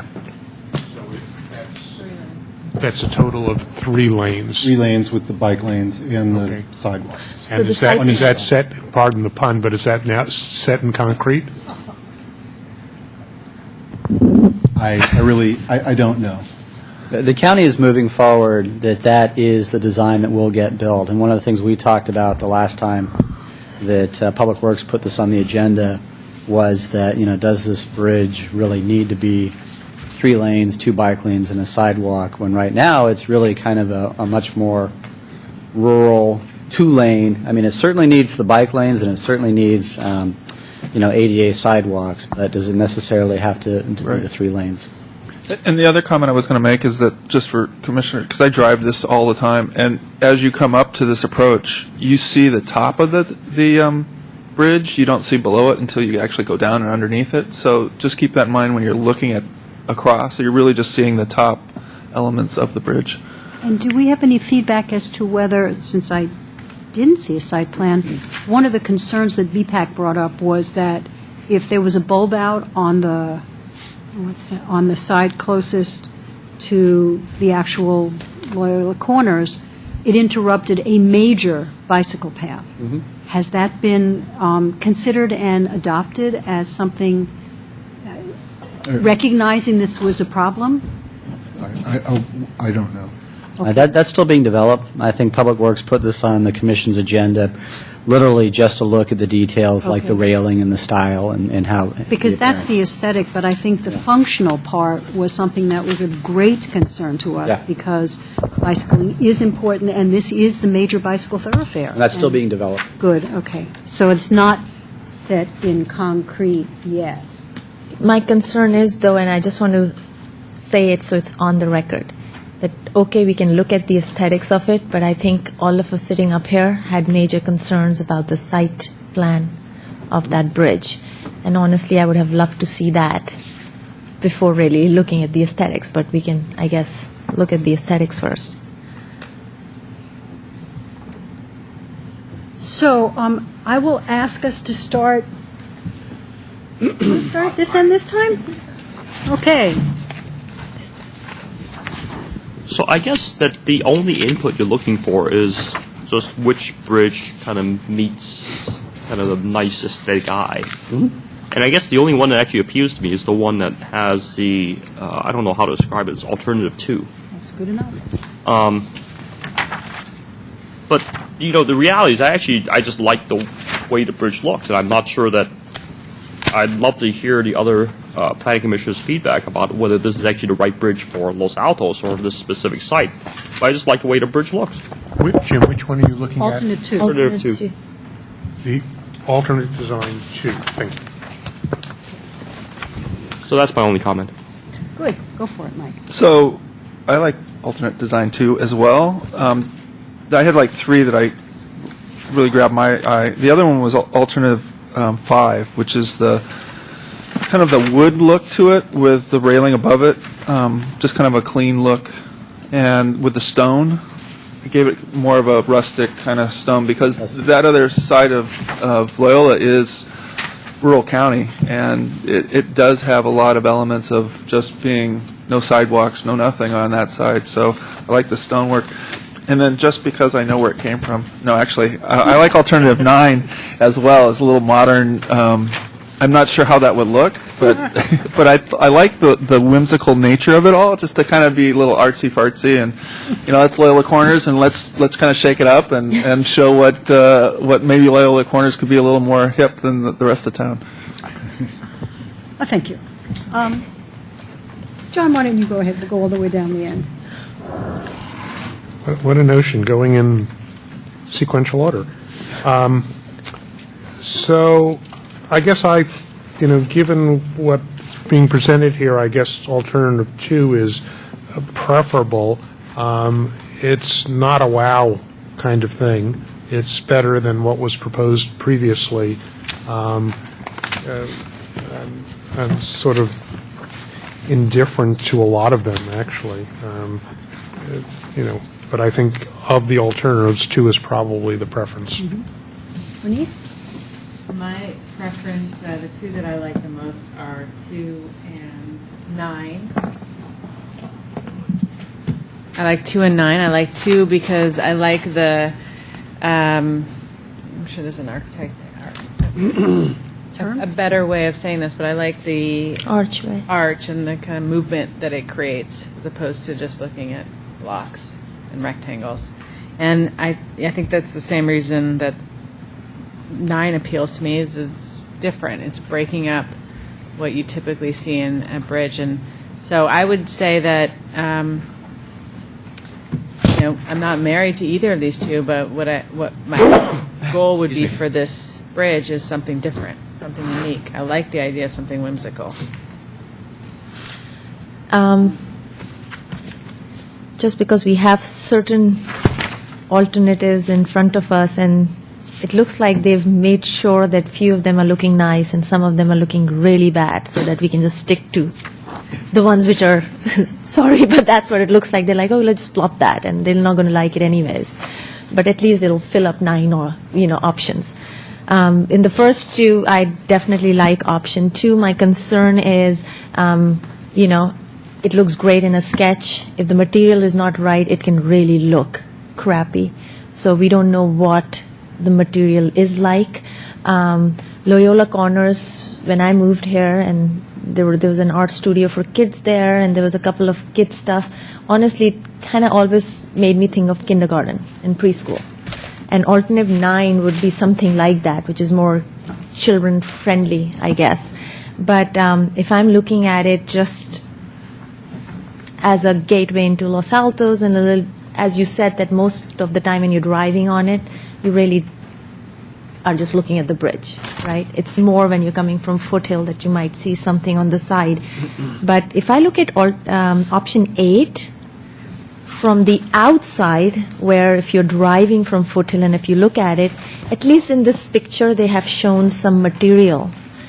And my concern is, in a sketch, they haven't really mentioned what it is, and if that bridge is just pure concrete, and it looks really terrible.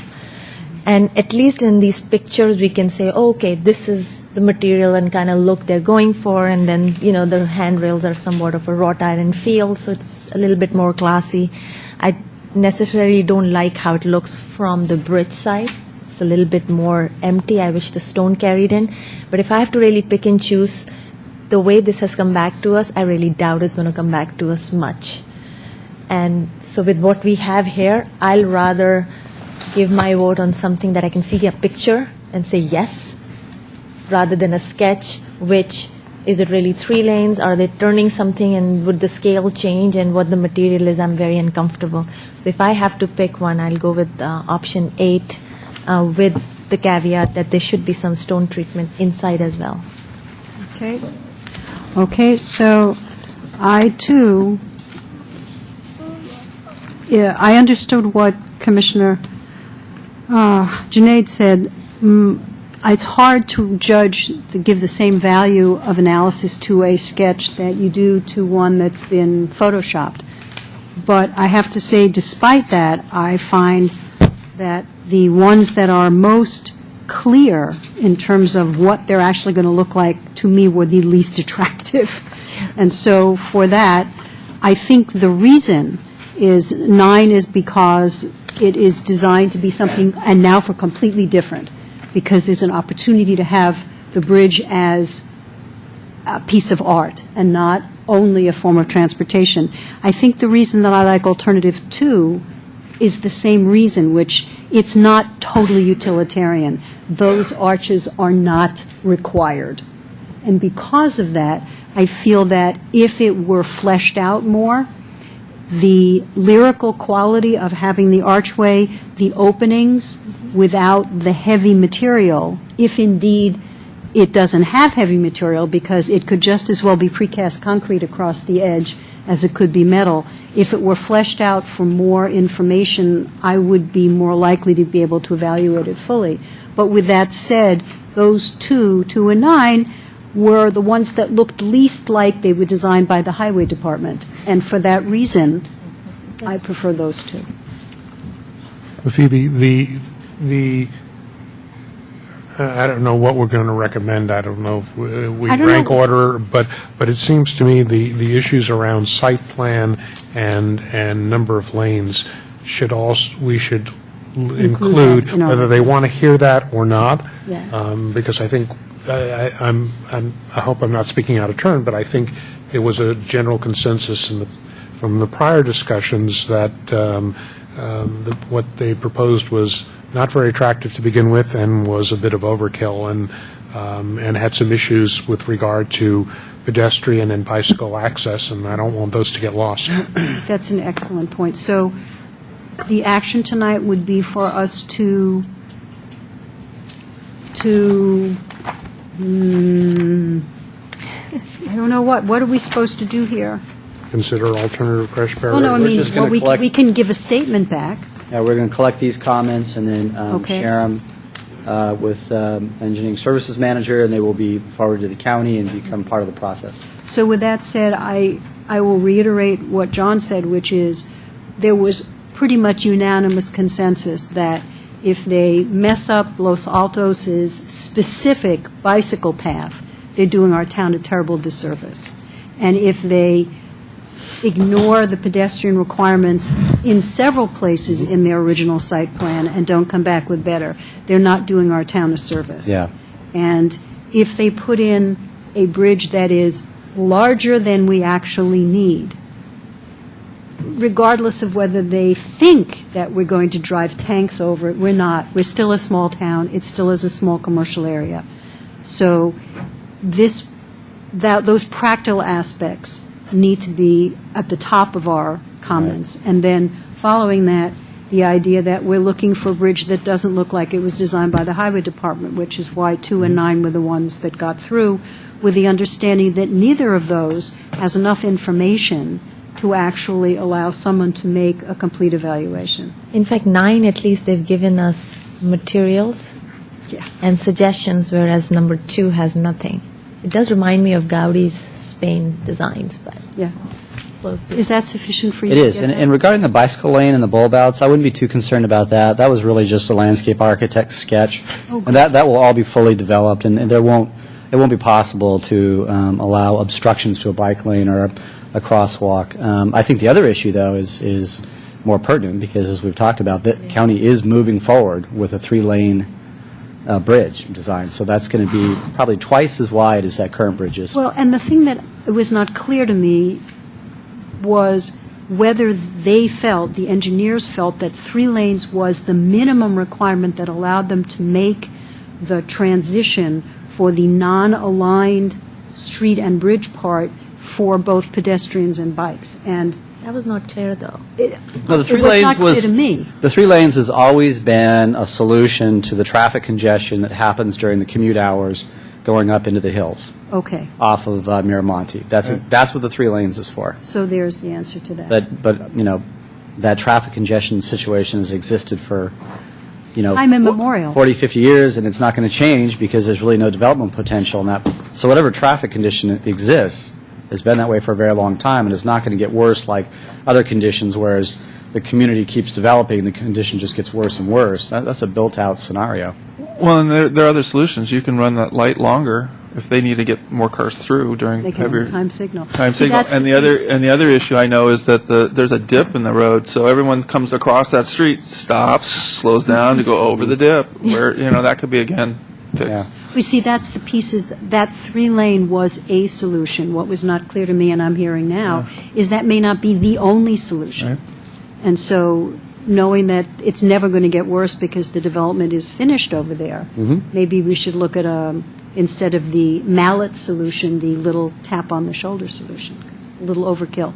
Do we what- have any committee, pardon? Another question. Will the county come back then with their final design for some sort of, this is what we're doing, or will they just go ahead? No, I would think, given that we've had 2 discussions on this, the final design would come back. Okay. And will we know when it goes in front of the county's body that approves? Yeah, all this? we'll get that information and share that with the commission, and we'll confirm tomorrow that a final design will come back to the commission. Thanks. Okay. Do we have any reports? Who went to a? Actually, I had one other comment about the bridge. Of course. For alternative number 9, I actually like the idea, but I'm not comfortable with letting Santa Clara Bridge define what that bridge would look like. Because given the latitude associated with this hand-written drawing, I love the concept behind it, but I would be very paranoid of the designer that's in charge of this.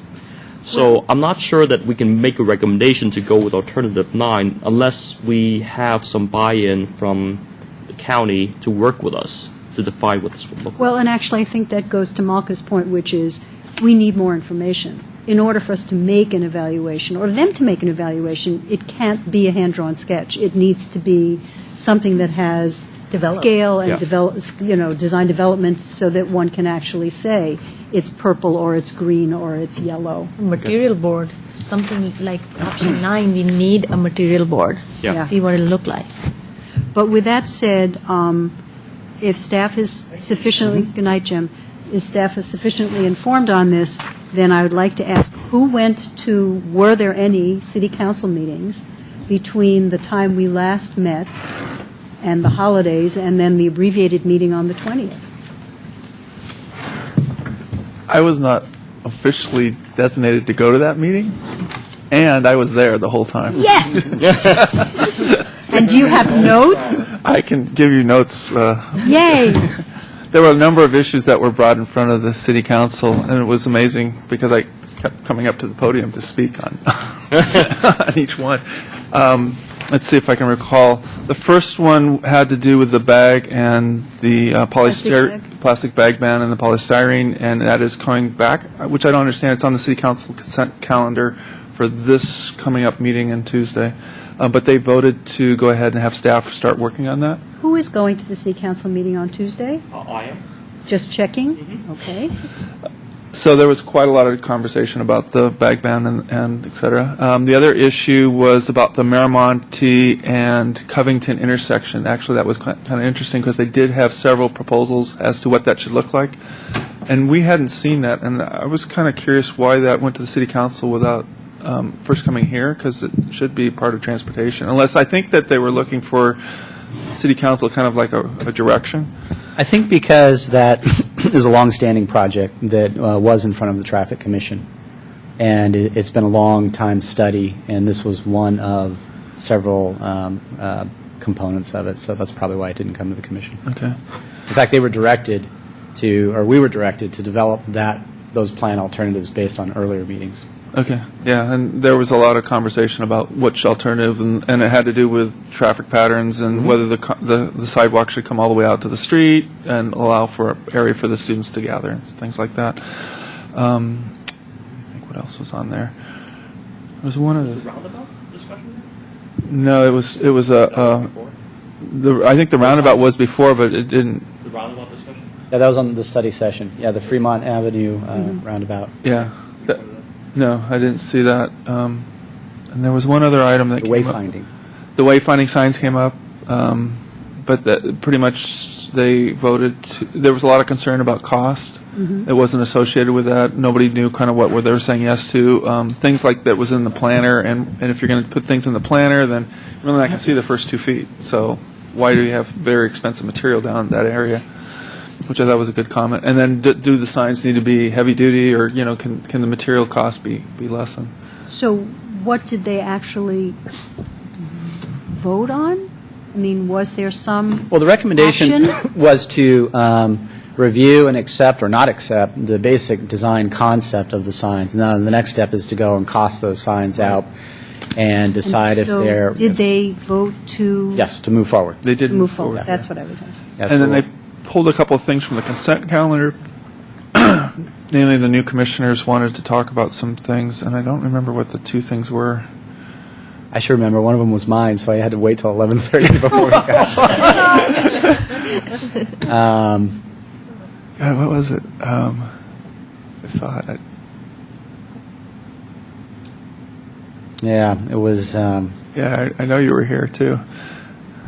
I'm forgetting now, but Okay, well, So there- it should come to mind if you happen to review the city council minutes, and it's Sure. certainly, But it wasn't anything with, the only thing that I think that involved our committee was the intersection. Everything else was like the environmental commission or, it was the yay! the Woodland Acres ordinance amendments, I think.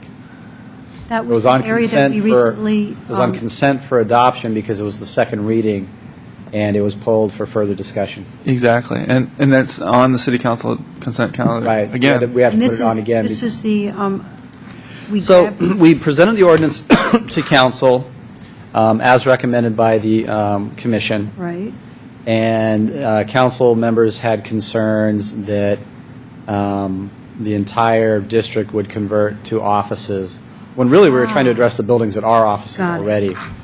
And so they had us draft something where only, where a new building could not be considered for office, presumably because then you're designing a new building and you can have the Meet- 12 to 14-foot ceilings and design it as a retail building. So we drafted that, and when we drafted that, we took out the 5,000 square foot conversion prohibition because now we felt that we had an ordinance that. covered, And then a comment was made that I think was accurate, technically, was that, well, then what if Lucky's was abandoned by the market and some kind of, telephone service business went in there and set up, 200 cubicles, kind of a thing. Could they do that? Well, technically. Anyways, it was that kind of a technical thing where we added another element to the ordinance that would protect existing buildings over 5,000 square feet. All right. And then I think that was it. There was another thing, but I can't remember what it was. It was. Yeah, I don't think it was related to. It wasn't. I know it wasn't. Yeah.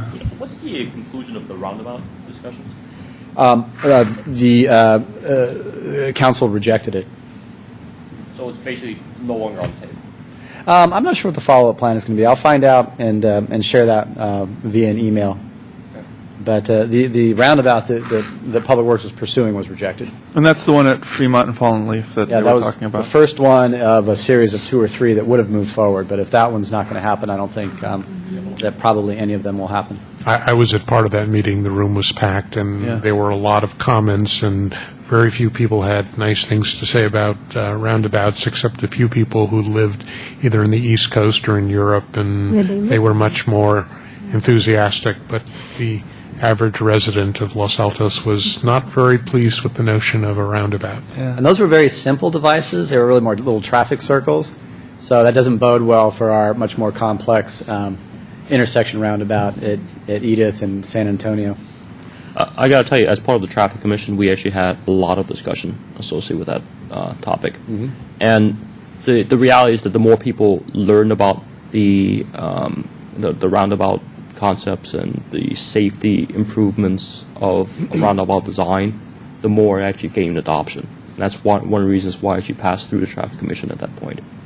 So I'm actually a little bit disappointed, but not surprised that it didn't go through the City Council, because I think that there actually is a lot of vocal critics of the project. And one thing that engineering did that was really interesting was they actually computer modeled based on actual traffic trips and counts on Fremont, the difference between the circulation pattern today and it activates, it runs. And you can see the circulation pattern with these traffic circles. And they were very simple devices, so it seemed to work well. I absolutely concur with Jim, because I think they really work, but I know they're a real uphill battle if people have never dealt with them. And the only time I've ever had trouble with a roundabout was when I was in England. They went the wrong way. But other than that, Can't imagine why. Well, I think the added issue on Fremont is you're making changes in a residential neighborhood, and I think that it has implications on landscape and sort of people's driveway access and things like that.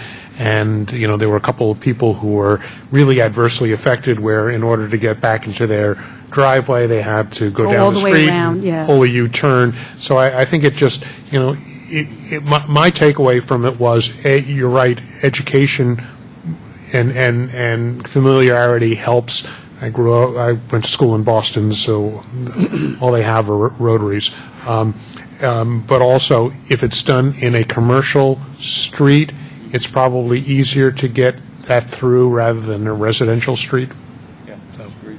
And it may turn out that if we do it in our commercial areas in places that seem appropriate, then people will get used to them, and that will make it easier. I think Palo Alto had a huge uphill battle, and now they are really becoming the standard of their traffic management in town, and people are used to them and get better acceptance.